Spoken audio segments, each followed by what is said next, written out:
Friends, welcome to exam बे। सो इस video में हम 10 क्वेश्चंस 10 एमसीक्यूज डिस्कस करेंगे from Indian freedom struggle which is a very important part of UPSC EPFO exam 2020।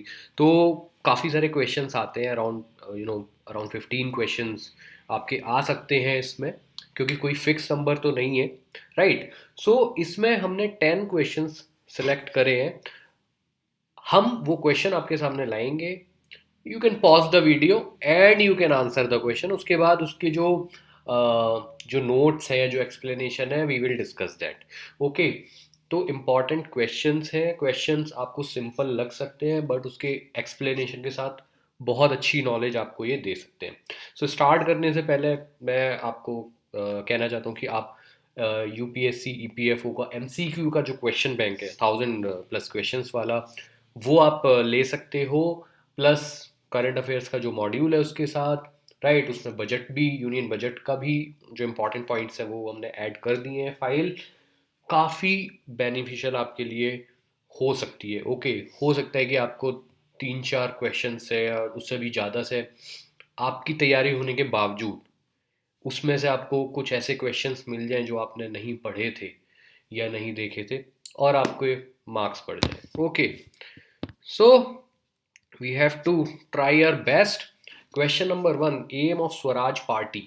Swaraj party बनी थी around 1920s में। What was the aim? चार उसके options हैं और आप इसका आंसर दे सकते हैं।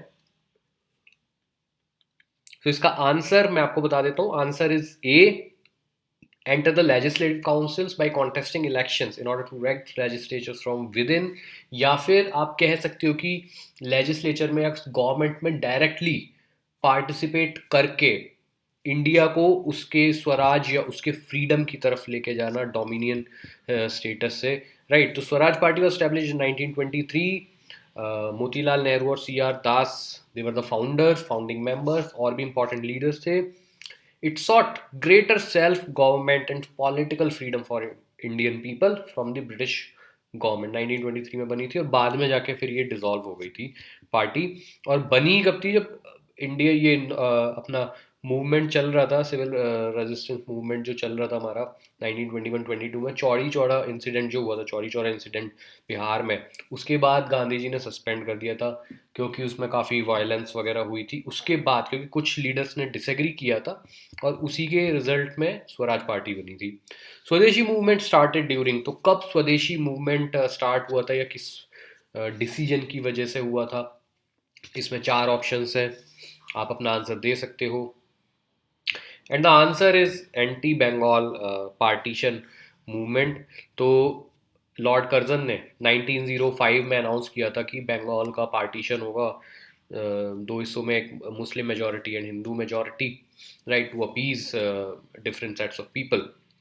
The movement was started in 1906। उसके रेस्पॉन्स में मूवमेंट स्टार्ट हुआ था बाय इंडियन नेशनल। काफ़ी इसके इंपॉर्टेंट लीडर्स थे, और इसका एक मेन जो एजेंडा था या मेन फीचर था इस मूवमेंट का, स्वदेशी मूवमेंट। तो स्वदेशी से हमें पता लगता है कि एक तरीके से जैसे आजकल मेड इन इंडिया चल रहा है, उसी तरीके से था कि स्वदेशी प्रोडक्ट्स को यूज़ करना है और बैन करना है या फिर यूज़ नहीं करने हैं जो ब्रिटिश प्रोडक्ट्स हैं। ब्रिटिश मेड गुड्स को बर्न किया जाता था वहाँ पे शहरों में, राइट, चौराहों पे। तो बाल गंगाधर तिलक, बिपिन चंद्रपाल, लाला लाजपत राय और बिंदु घोष, ये सब इंपॉर्टेंट लीडर्स थे। आंध्र प्रदेश में इसे वंदे मातरम मूवमेंट भी कहा जाता था, राइट। तो question number 3, red shirts movement aimed at. Red shirt जो मूवमेंट था वो, उसका मकसद क्या था? ऑब्वियसली इजी क्वेश्चन है। रेड शर्ट्स मूवमेंट अगर किसी को भी पता हो, Khudai Khidmatgar, to throw out Britishers from India, और उसका कोई मतलब नहीं था। तो वो भी एक नेशनलिस्ट मूवमेंट था। पश्तून मूवमेंट था जो कि नॉर्थ वेस्ट फ्रंटियर प्रोविंस में चला था ये, जो कि अभी मोस्टली पाकिस्तान में आती है, बहुत थोड़ा सा कुछ हिस्सा अफगानिस्तान में भी आता है, north west frontier province, right. खुदाई खिदमतकार भी कहा गया था इसे।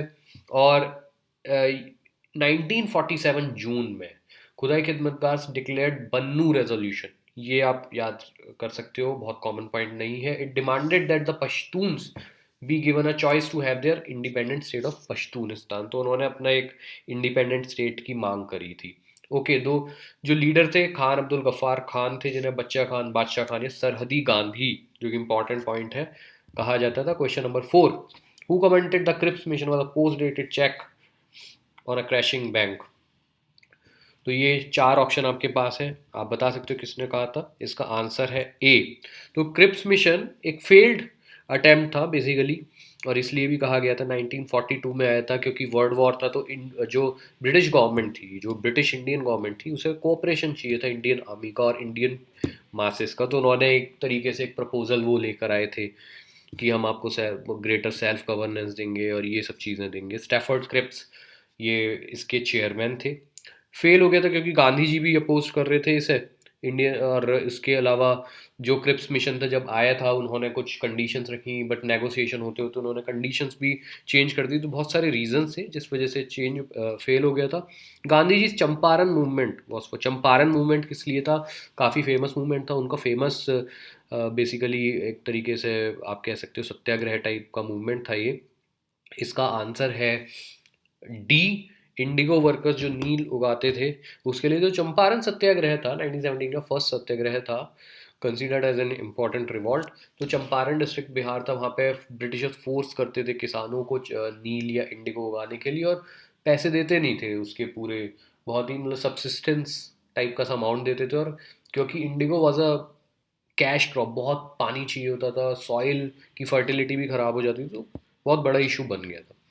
The Lucknow Congress session of 1916 is an important episode of Indian history because चार ऑप्शन है।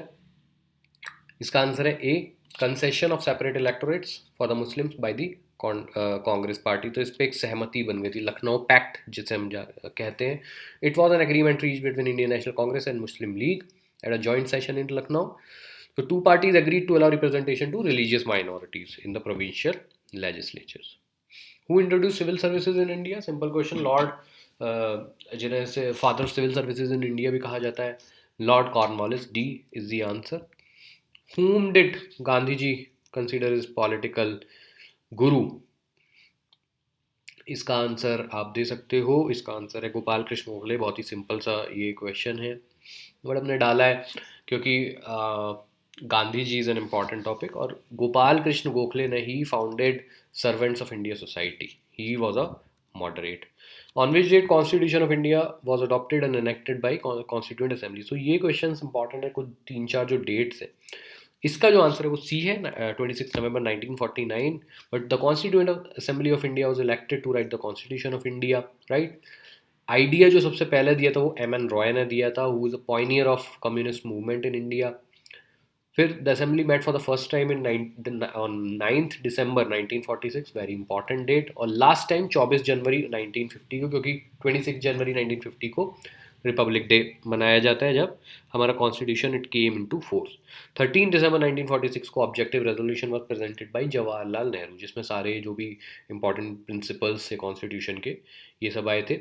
ओके, कि किन किन प्रिंसिपल्स पे बेस्ड होगा हमारा कॉन्स्टिट्यूशन, जो कि बाद में प्रियम्बल कहलाएगा। 26 नवंबर 1949 constitution of India passed and adopted by the assembly. Okay, now question number 10, the India Pakistan boundary is called, तो these are some important boundaries। India Pakistan boundary को रेड क्लिफ लाइन कहा जाता है। सर साइरल रेड क्लिफ ने ये line design करी थी, बनाई थी। ये आपको फ़ोटो में दिख भी रही है।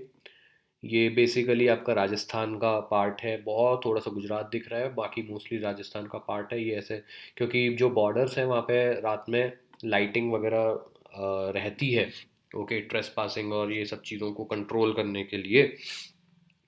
और ये जो लाइन थी ये पूरी बन तो गई थी, बट हुआ गया था जो हमारा सियाचिन ग्लेशियर वाला जो एरिया जहाँ पे अभी तक कॉन्फ्लिक्ट चल रहा है, वहाँ पे ये लाइन क्लियर नहीं थी। Okay, so important. So guys, these are the 10 important questions which you should know, और इनके आंसर भी और इनके पीछे एक्सप्लेनेशंस भी। और आप खरीद सकते हो एमसीक्यू, और हमारी बुक भी खरीद सकते हो, सॉफ्ट कॉपीज़ भी उसकी आप ऑर्डर कर सकते हैं। ओके, सॉफ्ट कॉपीज़ के लिए आपको मेल करना होगा info@gmail.com, डिस्क्रिप्शन में आपको लिंक मिल जाएगा। So all the very best, thank you.